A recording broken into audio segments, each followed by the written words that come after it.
এরপরে আমরা সমদ্বিবাহু ত্রিভুজ নিয়ে আলোচনা শুরু করব। সমদ্বিবাহু ত্রিভুজ, যে ত্রিভুজের দুইটা বাহু সমান তাকে সমদ্বিবাহু ত্রিভুজ বলা হয়। অর্থাৎ যে ত্রিভুজের দুইটি বাহু সমান তাকে সমদ্বিবাহু ত্রিভুজ বলে। এ বি সি একটা ত্রিভুজ, এই ত্রিভুজের এ বি বাহুটা এবং এসি বাহুটা এই দুইটা বাহু পরস্পর সমান, এটাও এ একক এটাও এ একক। আর এই যে বিসিটা যে আছে, বিসিটা হচ্ছে আমাদের ভূমি। এই ত্রিভুজের উচ্চতা আমি ধরে নিচ্ছি কত, এইচ। আচ্ছা, এই যে এই ত্রিভুজটার এবি বাহুর উপর দুইটা দাগ আর এসি বাহুর উপর দুইটা দাগ, এটার অর্থ কি? এটার অর্থ হচ্ছে এই বাহুটা আর এই বাহুটা পরস্পর কি সমান।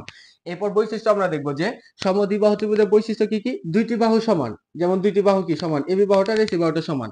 দুইটি কোণ সমান। একটা ত্রিভুজের দুইটা বাহু যদি সমান হয় তাহলে এই দুইটা বাহু এই ত্রিভুজের যে তৃতীয় বাহুটা আছে তৃতীয় বাহুর সাথে সমান সমান কোণ উৎপন্ন করবে। অর্থাৎ এই ত্রিভুজের এবি বাহুটা আর এসি বাহুটা সমান হওয়ার ফলে এই এবি বাহুটা এবং এসি বাহুটা বিসি বাহুর সাথে যে কোণ উৎপন্ন করবে সেই কোণ দুটো পরস্পর কি হবে, সমান। অর্থাৎ এই কোণটা এবং এই কোণটা, এই কোণ দুটো পরস্পর কি হবে, সমান হবে। পরিসীমা মানে তো আমরা পূর্বে বুঝলাম যে তিন বাহুর কি যোগফল। তাহলে একটা বাহু এ আর একটা বাহু এ আর একটা বাহু কত, বি, এই তিনটা বাহুর যোগফল, এটাই হচ্ছে কি পরিসীমা। পরিসীমার ক্ষেত্রে এত কি হবে, একক। এরপর ক্ষেত্রফল নির্ণয়ের সূত্র কি, বি ডিভাইড 4√4a² বর্গ একক। এক্ষেত্রে বি কি, বি হচ্ছে ভূমি। আর এ কি, এ হচ্ছে সমান সমান বাহুর দৈর্ঘ্য। অর্থাৎ এই যে দুইটা বাহু আছে এই দুইটা বাহুর দৈর্ঘ্য সমান সমান বাহুর দৈর্ঘ্য। এর পরবর্তীতে উচ্চতা, এই সমান সমান সূত্র কি, হাফ ইন্টু √4a² মাইনাস কত, b²। এ হচ্ছে সমান সমান বাহুর দৈর্ঘ্য আর বি হচ্ছে কি ভূমি। এরপর আমরা এই যে সমবাহু ত্রিভুজের যে ক্ষেত্রফল আছে আর সমবাহু ত্রিভুজের যে উচ্চতা আছে, এই উচ্চতা নির্ণয়ের যে দুইটা সূত্র আছে সূত্র দুইটা প্রমাণ করব। তো প্রমাণ 3, সমবাহু ত্রিভুজের প্রমাণ করো যে সমবাহু ত্রিভুজের ক্ষেত্রফল b divide 4√4a² minus b²। আর হচ্ছে প্রমাণ করো যে সমদ্বিবাহু ত্রিভুজের উচ্চতা হাফ ইন্টু কত 4a² মাইনাস b²। আমরা এই দুইটা সূত্র একসাথে প্রমাণ করব। তো প্রথমে একটা চিত্র অঙ্কন করব সমদ্বিবাহু ত্রিভুজ। ধরে নিলাম এটা হচ্ছে আমাদের একটা সমদ্বিবাহু ত্রিভুজ, যে ত্রিভুজের এই বাহুটা এবং এই বাহুটা পরস্পর সমান, এবং এই ত্রিভুজে একটা লম্ব নিলাম, এটা হচ্ছে লম্ব যেটা মান ধরলাম h, এটা মান ধরলাম a, এটা মান a, আর এই পুরোটুকের মান ধরে নিলাম কত, b। তাহলে এখন লিখতে পারি আমরা, মনে করি ত্রিভুজ এ বি সি একটি সমদ্বিবাহু ত্রিভুজ, সমদ্বিবাহু ত্রিভুজ যার AB equal to AC equal to A।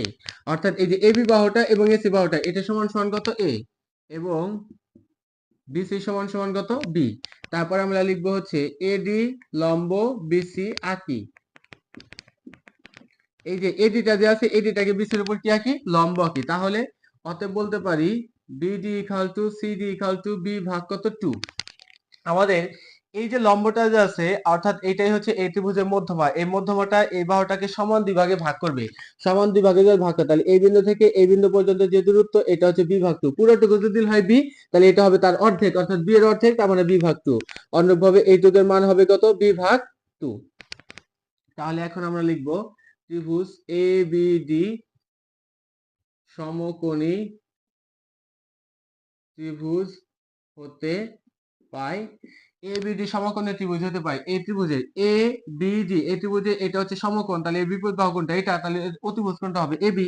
এই অতিভুজের উপরে বর্গ হবে লম্বের বর্গ, এই ত্রিভুজের লম্ব হচ্ছে এডি, এর উপরে বর্গ যোগ ভূমির বর্গ, ভূমি হচ্ছে বিডি, তার উপরে কত, বর্গ। এরপরে আমি একটু মুছে দেই।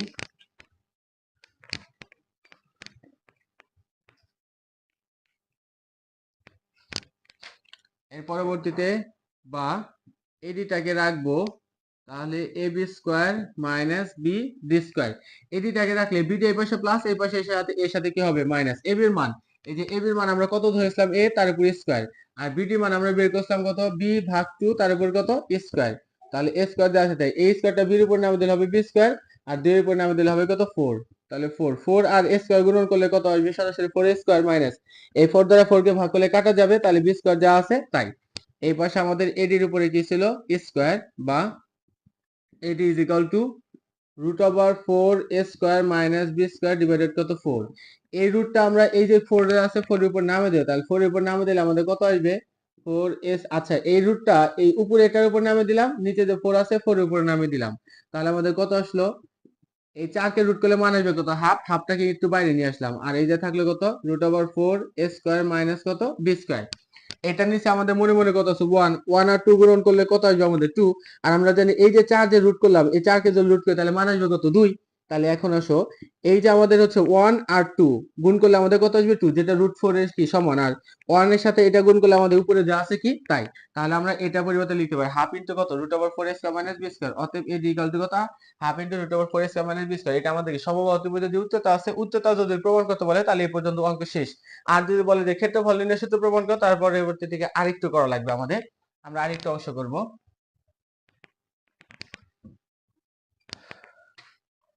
অতএব ত্রিভুজ, যদি ক্ষেত্রফল নির্ণয় করতে বলে তাহলে এটা লিখবো, অতএব ত্রিভুজ এবিসি এর ক্ষেত্রফল, ক্ষেত্রফল নির্ণয় সূত্র আমরা জানি, ত্রিভুজের ক্ষেত্রফল নির্ণয় মূল সূত্র কি, হাফ গুণন ভূমি গুণন উচ্চতা। তাহলে এটা হচ্ছে হাফ, এরপরে ভূমি, এই টোটাল ভূমির মান আমরা পাইছিলাম কত, বি। আর উচ্চতা, উচ্চতা কত, এডি, এডির মান আমরা পাইলাম কত, half into √4 square minus B square. এখন এর নিচে মনে মনে কত আছে, 1, 1 বি আর 1 গুণন করলে কত আসবে, বি। 2 আর 2 গুণন করলে কত আসবে, 4। আর তার সাথে আমাদের এটা যা আছে তাই, 4 স্কয়ার মাইনাস কত, বি স্কয়ার। এইটাই ছিল আমাদের সমদ্বিবাহু ত্রিভুজের যে ক্ষেত্রফল, সেই সমদ্বিবাহু ত্রিভুজের কি ক্ষেত্রফল নির্ণয় সূত্র। যারা এখনো নোট খাতা নিয়ে বসে না তাদেরকে বলবো অবশ্যই নোট খাতা নিয়ে বসবে, কেননা আমি পরিমিতির যতগুলো অঙ্ক আছে, যতগুলো উদাহরণ আছে এবং যতগুলা বেসিক আছে, যে পরিমাণ আছে সব বেসিক আমি একবারে কমপ্লিট করে দেবো। শুধু আমি এই বোর্ডে যা যা লিখবো তুমি শুধুমাত্র তাই তাই খাতায় লেখো, দেখবো তোমার পরিমিতির একদম ইনশাল্লাহ সম্পূর্ণ নোট হয়ে যাবে। আর কোনো জায়গাতে তোমার হচ্ছে নোট নিয়ে দৌড়াদৌড়ি করা লাগবে না ইনশাল্লাহ।